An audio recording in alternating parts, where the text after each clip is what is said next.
Rachel is going to stay back for our our next conversation. At the beginning of the program, I had mentioned that we will be searching for solutions to tackle this deadly epidemic. Next, we will hear from someone who experienced opioid addiction and is today a recovery advocate, helping others by sharing her story on her journey from addiction to recovery. Please welcome on stage Vanessa Vitolo, Outreach Coordinator for Victory Bay Recovery Center in New Jersey. Rachel?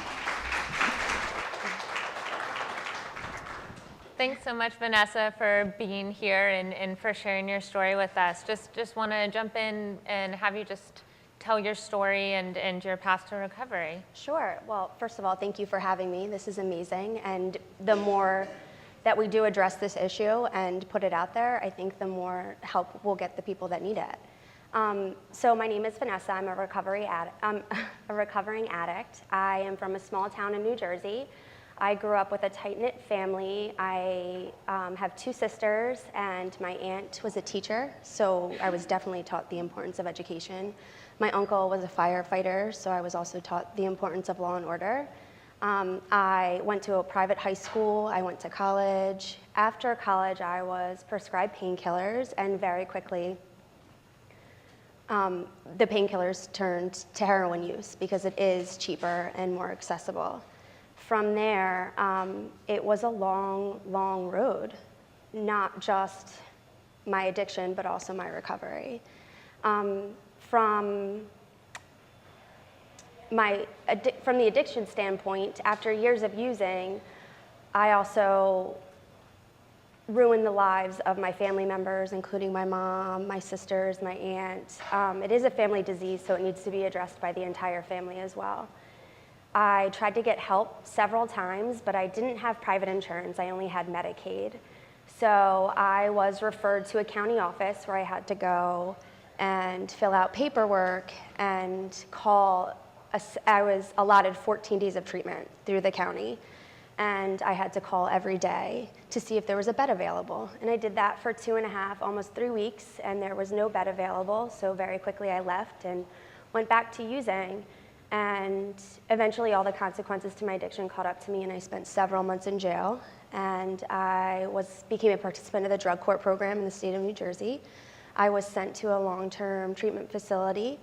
From there, I did inpatient treatment, a halfway house, and then they have a 3-quarter housing unit there as well. After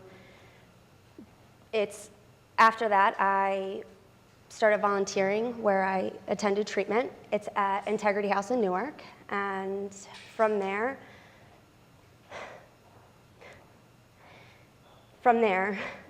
sorry. It's just crazy looking back now. How far I've come and all the things that I've been through.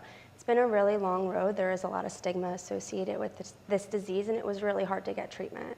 Unfortunately, I had to spend all this time in jail before I could get treatment.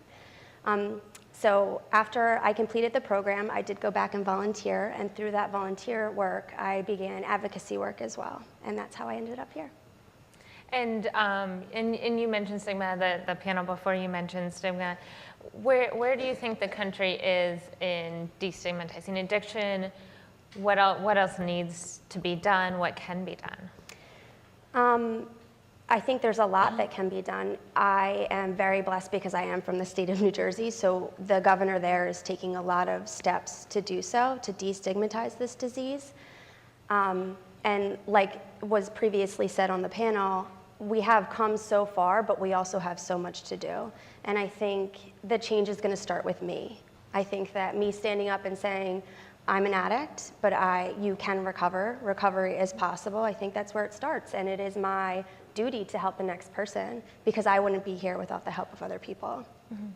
And throughout this epidemic, we've seen, parents come forward. We've seen people in recovery come forward. Do you think the stigma has decreased some, but we still have a ways to go? Absolutely, I think so. Like I said, New Jersey, Governor Christie is doing so much to decrease that stigma. However, there's also a lot of things I had to face when I first got sober that were hurdles, and I couldn't get an apartment because of my record, and I couldn't get a job at first, and there were several things that I couldn't do. But it takes time and overcoming things, and the more people that become sober and the longer they stay sober, which is only going to happen through long-term treatment, I believe, is going to reduce the stigma even more.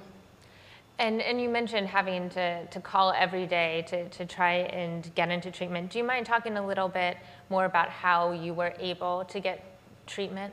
Sure. So I did mention that I was calling every single day to see if there was a bed available. Unfortunately, I was only allotted 14 days of treatment, and like so many others who are only allotted 14 days of treatment, they have to go through the same exact process. And there's people literally dying, waiting for beds to open and continuing to use and can't get any treatment. So like I said, all the consequences to my addiction caught up to me, and I had stints in jail for a long time before I was eligible for the drug court program.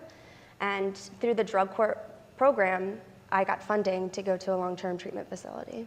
Mm-hmm. And with this epidemic, I mean, there's a lot of talk of, there's no like one size fits all approach. But what would you say might be done to help those with an addiction? Absolutely. So I work for a recovery center. It's called Victory Bay Recovery Center in the state of New Jersey, and a lot of us are in recovery, and that is the same exact motto that we have. It's such an individualized disease, we don't have the answer. But if we try, it's not about how we got here. It's about what we're going to do now that we're here, how we're going to help the people that need it. Instead of pointing fingers and blaming other people, such as these addicts, it's about helping them and what we can do to move forward from that. And whatever the case may be, whatever treatment they need, we should be able to give it to them. Mm-hmm. And when people come into your recovery center, what do you tell them? What kind of advice do you give them? I think because so many of us that work at the treatment facility are in recovery, that is the hope. Mm-hmm. And we show them rather than just tell them. Mm-hmm. Gotcha. And do you mind telling us just a little bit about some of your work since you recently spoke to the President's Opioid Commission? Sure. Through my advocacy work, I got in contact with the governor's office, and I am a spokesperson for the Reach NJ campaign that we have in the state of New Jersey. It's kind of a one-stop shop where people who are looking for treatment can call or visit the website, and they try to walk you through every step of the way. There's still a lot of hurdles and a lot of things that we need to overcome to try to make it fit as many more people as we can so more people can get treatment. I have been on commercials for that. I did also talk to President Trump and had a roundtable discussion about addiction and some of the things that we can do to overcome it.